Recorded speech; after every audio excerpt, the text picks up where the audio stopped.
Paman AKBP Budi Alfred Stowalyu yakni Siprus Atatali menjelaskan kronologi sang keponakan sebelum tewas tertabrak kereta api di Kecamatan Pulau Gadung, Jakarta Timur pada Sabtu 29 April. Dilansir dari Tribunnews.com, Siprus Atatali mengatakan sekira 1 jam sebelum tewas, AKBP Budi sempat menerima telepon misterius. Setelah mendapat telepon tersebut, AKBP Budi langsung buru-buru pergi keluar rumah.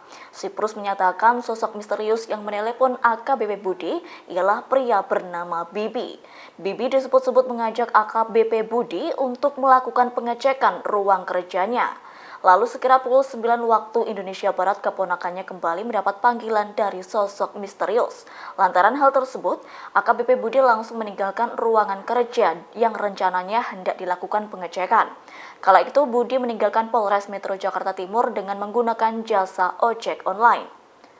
Lebih lanjut, keluarga korban juga menduga kematian AKBP Budi ada kaitannya dengan kasus narkoba besar yang tengah ditangani.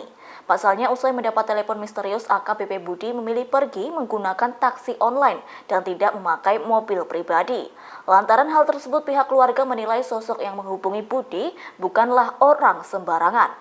Selain itu, Siprus juga mengungkapkan AKBP Budi sudah lebih dulu dihabisi nyawanya, kemudian jasadnya dibiarkan di rel untuk menghilangkan barang bukti.